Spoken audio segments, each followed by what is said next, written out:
Welcome to Nasdaq Trade Talks, where we meet with the top thought leaders and strategists in emerging technologies, digital assets, a regulatory landscape, and capital markets. I'm your host, Jill Malandrino, and joining us this afternoon, we have Brent Burnett, Managing Director and Head of Infrastructure and Real Assets at Hamilton Lane, Waldemar Szlezak, Global Head of Digital Infrastructure at KKR, and Olivia Wassenaar, Partner and Head of Sustainability and Infrastructure at Apollo. We're here to discuss infrastructure investments in the dynamic around the intersection of power and data. It is great to have all of you with us. Welcome to Trade Talks, Brent. Let's kick this off with you. This certainly is a major topic. There's so much demand as emerging technologies continue to evolve second by second, and we need to be able to supply this in the US for sure. Yeah, absolutely. And I think, that's from an investment standpoint, that's a theme that we're all watching closely is this intersection between AI and power and where we're going to get that generation capacity from. I think when you talk to investors in the space, I think the need for power is immense. I think most investors believe we have to find those watts wherever we can get them.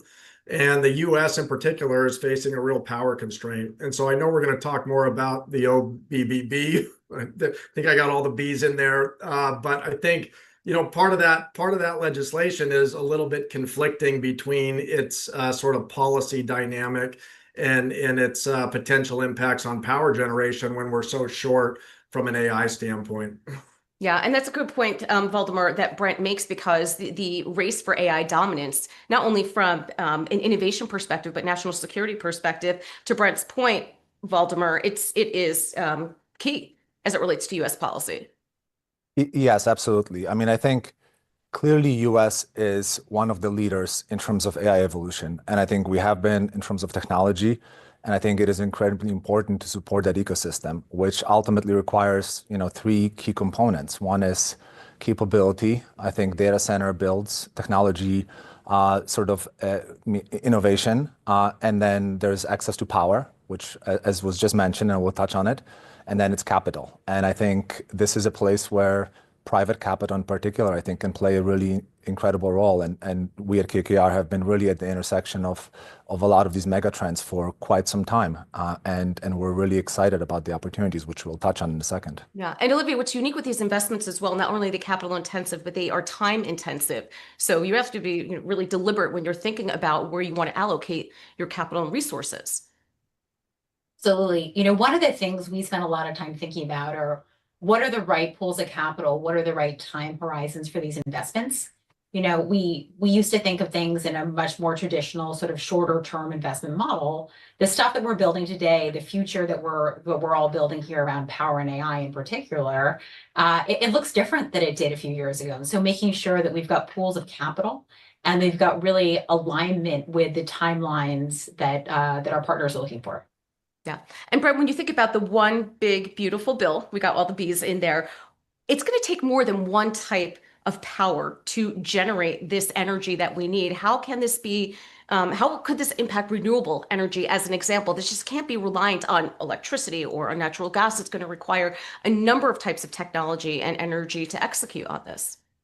No, I think that's absolutely right. I think, what we saw from the one big, beautiful bill is that it was net positive on certain forms of generation and net negative on others. And I think what ultimately came out of that legislation was not as punitive as it could have been to the renewable space, but it was not on balance accommodating for renewable generation. And I think to get to Olivia's point on these capital allocation decisions, these are capital allocation decisions that you're making 2, 3, 4, 5 years out. And so when a new piece of legislation sort of changes the rules of the tax credits that you may have had built into those capital allocation decisions, it leaves investors kind of scrambling to repurpose those capital allocation decisions.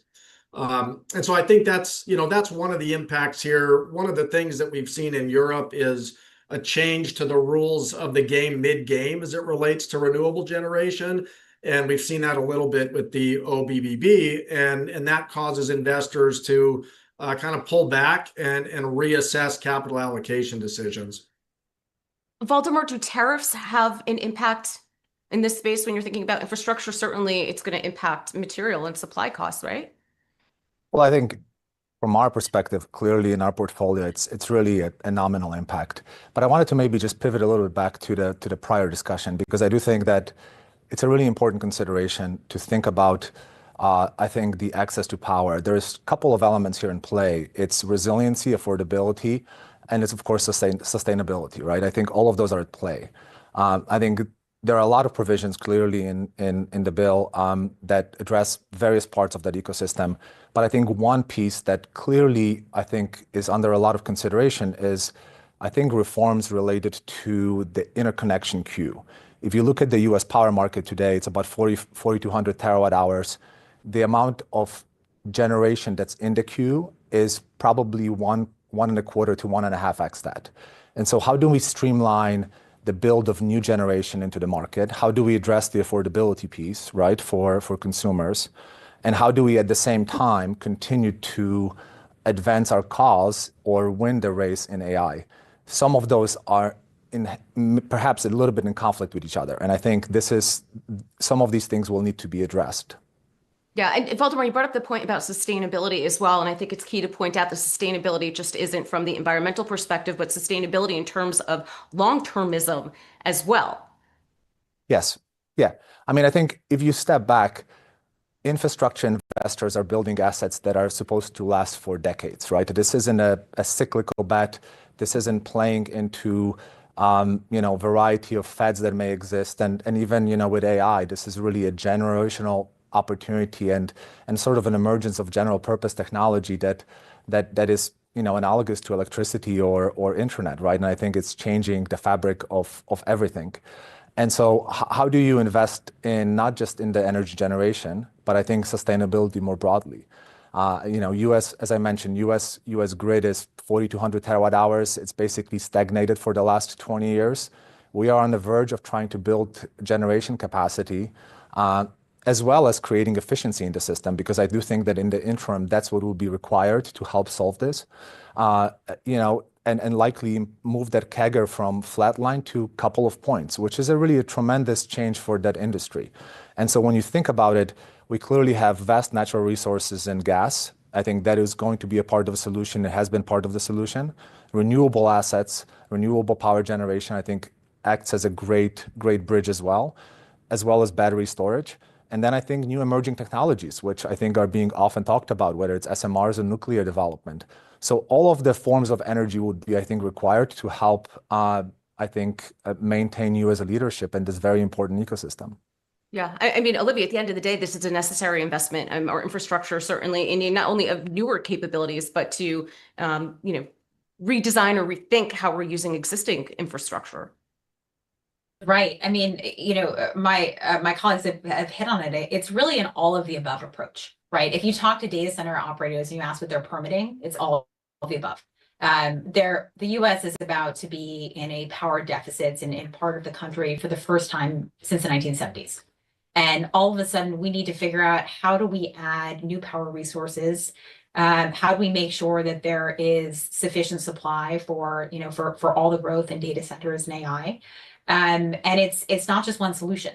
It's not just gas. It's not just solar. It's not just batteries. It's not just nuclear. It's going to have to be a combination. Also, different technologies have different timelines. There are certain technologies like solar, for example, plus batteries that can come online relatively quickly. There are others like nuclear that are up to a decade out. And so just making sure that we've got that balance, that we're looking at supplying both the near term, the medium term, and the long term, and that our capital is really focused on that staging. Yeah, and Brent, we have to think about policy as well. Part of the reason that it could take a decade to get some of these resources online is permitting, as an example. There's going to need to be regulatory realignments here. No, exactly. And to pick up on that point, I think what makes renewables unique in the power complex is that it's a form of generation that can be installed reasonably quickly, and it can be customized to the power needs of the end user. So it is one form of generation that has those characteristics that make it more favorable in certain applications.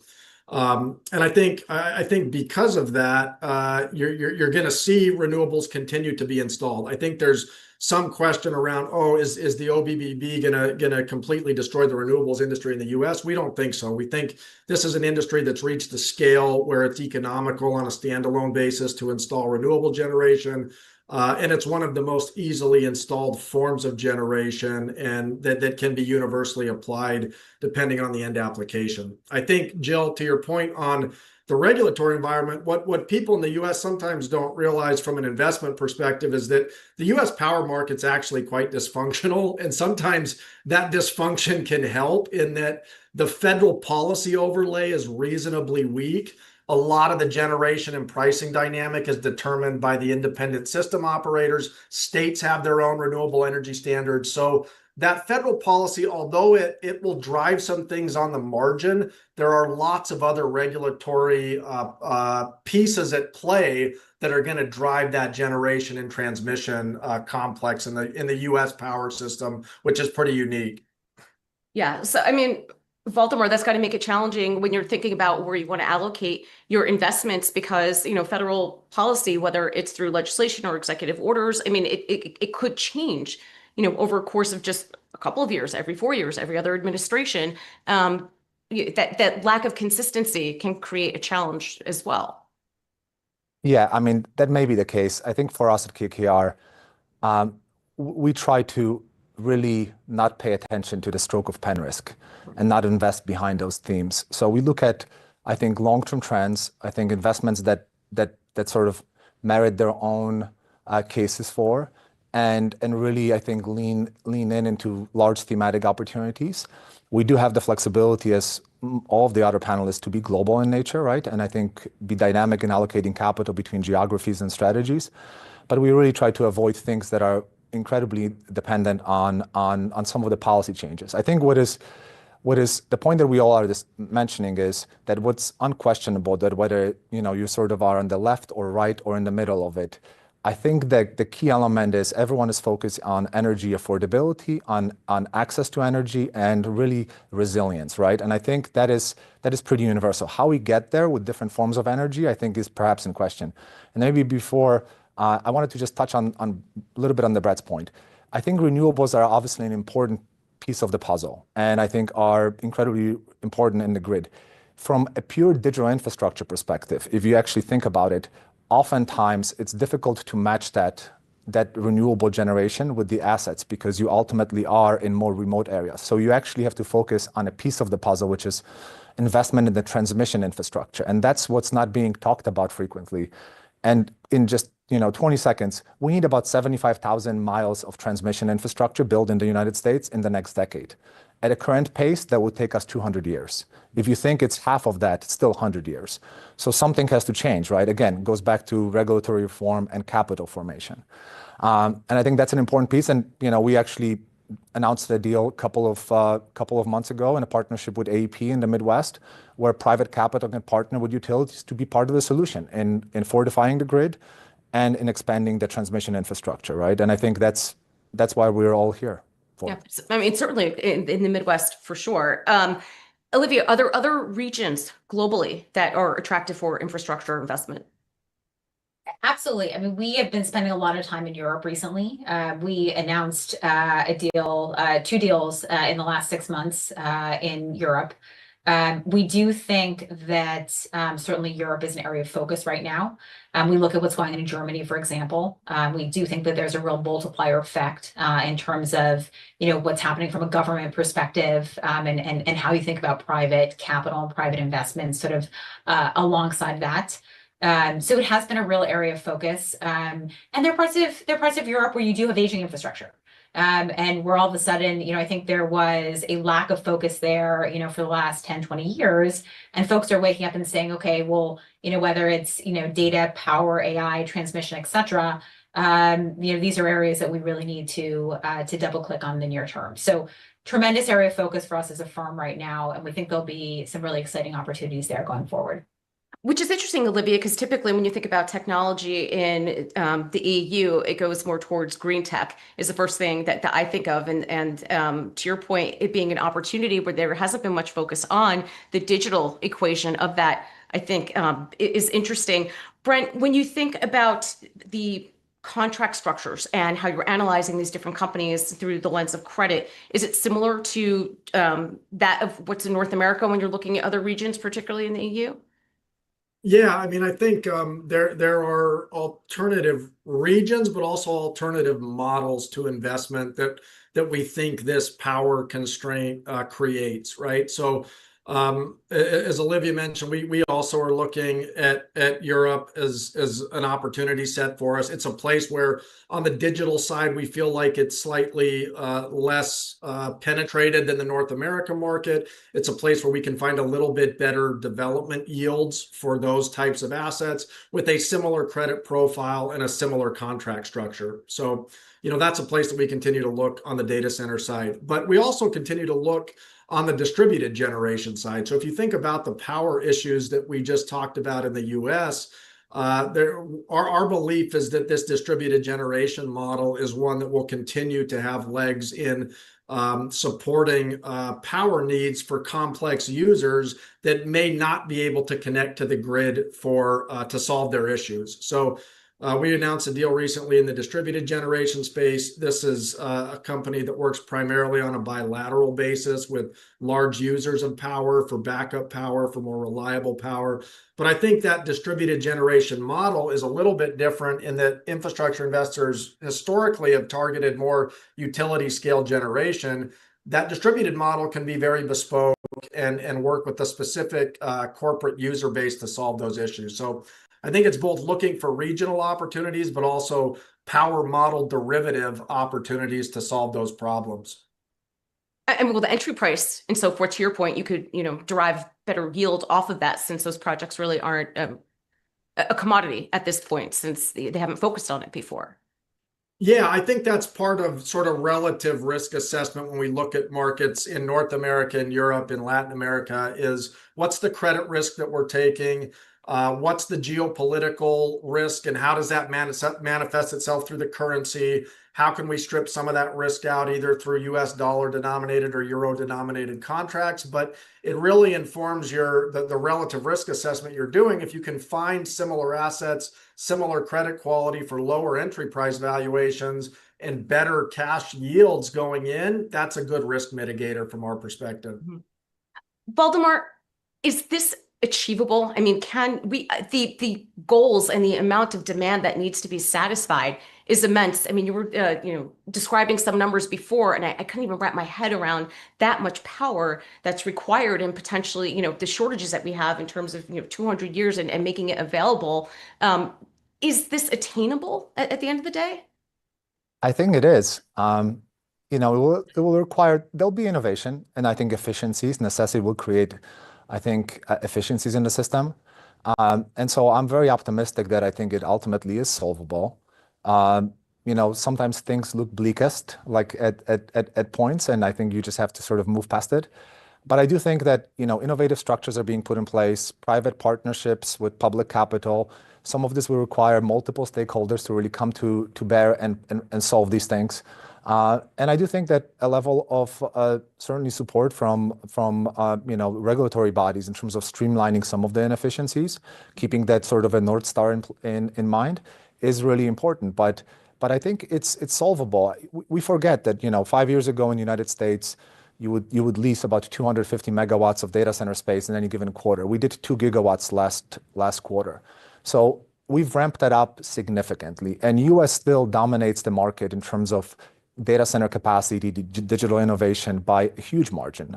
Brent mentioned Europe is certainly has a high growth potential, but its own struggles. And so we're very bullish on US. I think Europe is behind, but I think it's certainly doing all the right things to catch up. And so yes, I think really incredible, I think, investment opportunities in infrastructure more broadly. across really all the regions. And I think we haven't mentioned certainly Asia Pacific. We have a very thriving business in that region. We just announced a couple of transactions in those markets. I think that is also very ripe. So I think you're seeing this sort of a tech company focused on AI, but I think we shouldn't be underestimating the sovereign sort of floor to push AI advancements in the respective geographies. And Olivia, to wrap up here, Waldemar made a great point about public-private partnerships, which I think is an important part of this equation, in addition to not having, a one-size-fits-all solution with one particular type of energy, but doing this as a partnership, you can include academia in there as well, is going to be key to executing on these plans.